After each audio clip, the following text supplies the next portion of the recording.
ప్రజలు ఒకటే అంటున్నారు. 100% అమ్మా ఎలక్షన్స్ దగ్గరలో ఉన్నాయి. మేము ఖచ్చితంగా టీడీపీ పార్టీకే ఓటేస్తామమ్మా. ఎమ్మెల్యేగా నారాయణ గారికే ఓటేస్తాం. ఎంపీగా వీపీఆర్ గారికే ఓటేస్తాం. దానిలో అసలు డౌట్ లేదమ్మా అని. గత కొన్ని నెలలుగా అండి నేను డోర్ టు డోర్ క్యాంపెయినింగ్ చేస్తున్నాను. మా నాన్నగారికి సపోర్ట్ చేస్తున్నాను. ఒకరి ఇంటికెళ్తే వాళ్ళ ఇల్లు కొత్తగా కట్టుకున్నారండి. వాళ్ళు ఒకటే అన్నారు. అసలు మేము వైసీపీ పార్టీకి ఎందుకు ఓటేస్తాం? ఎందుకు ఓటేయాలి? మేము ఓటేయం. మా ఓటు టీడీపీకే. అది ఎమ్మెల్యేగా అవ్వచ్చు, ఎంపీగా అవ్వచ్చు. మేము టీడీపీకే ఏస్తాము. వాళ్ళు చాలా అంటే చాలా బాధ స్థితిలో ఉన్నారు. బాధలు చెప్పుకుంటున్నారు. ఇసుక టీడీపీ పార్టీ ఉన్నప్పుడు అండి ఫ్రీగా ఉచితంగా లభించేది. కానీ వైసీపీ పార్టీ వచ్చినప్పుడు ఇసుక ధరలు పెంచేశారు.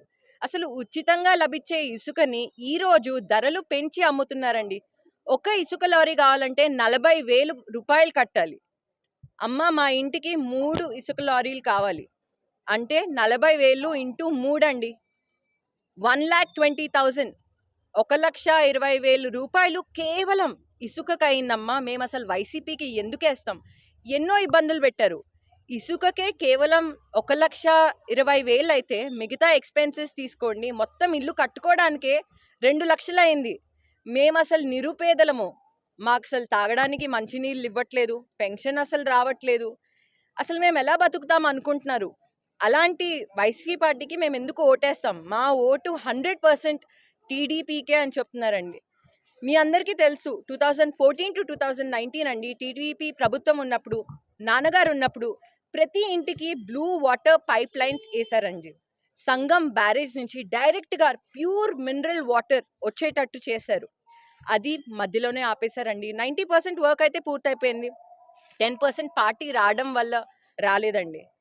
మీరు మీరు ఇందాక చెప్పిన గృహ నిర్మాణం తీసుకుంటే పాపం నిరుపేదలండి. వాళ్ళ ఆర్థిక పరిస్థితి చాలా అంటే చాలా తక్కువగా ఉండిద్ది. అసలు 2,00,000 పెట్టి వాళ్ళు ఇళ్ళెలా కట్టుకుంటారు? టీడీపీ ప్రభుత్వం ఉన్నప్పుడు 2014-2019 అండి. మా నాన్నగారు నిరుపేద కుటుంబం నుంచి వచ్చారు. గుడిసెలో పెరిగారు కాబట్టి మినిస్టర్ అయినప్పుడు 2014లో ఖచ్చితంగా నేను నిరుపేదలకి న్యాయం చేయాలి. ప్రతి ఒక్కరు సుఖ సంతోషాలతో ఉండాలి అని 47,000 హౌసెస్ టిట్కో ఇల్లండి. హై ఎండ్ టెక్నాలజీ గ్రానైట్‌తో మీరు కిచెన్ కూడా లోపల ఇంటికెళ్ళి చూస్తూ ఉంటే కిచెన్ కూడా గ్రానైట్‌తో ఉంటుంది. అలాంటి ఇల్లు మూలన పడేశారు. ఎలాన్నా నిరుపేదలకి రావాలని 8 మంత్స్‌లో పూర్తి చేశారండి. 8 నెలల్లో. కానీ ఈరోజు ఆ ఇల్లు ఏమైపోయాయి? మూలన పడిపోయి ఉన్నాయి. మీరు రోడ్స్ తీసుకోండి. ఈరోజు మనం ఈ రోడ్ పైన నిలబడ్డాం. కానీ ఎన్ని గుంతలున్నాయండి. ఎంత దరిద్రంగా ఉంది. పక్కనే మురికి కాలవ గబ్బు కొడుతుంది. ఆ మురికి కాలువలో చాలా చెత్తుంది. అసలు 4 ఏళ్ల నుంచి వైసీపీ వాళ్ళు రాలేదు. ఆ చెత్త క్లీన్ చేయట్లేదు. కొన్ని కొన్ని సిట్యుయేషన్స్ చూస్తే పిల్లలు కూడా మురికి కాలువలో పడిపోయే కూడా ఉన్నాయి. మీ అందరూ గమనిస్తున్నారు. పార్క్స్ తీసుకోండి. పార్క్స్ ఎంత అద్భుతంగా చేశారండి.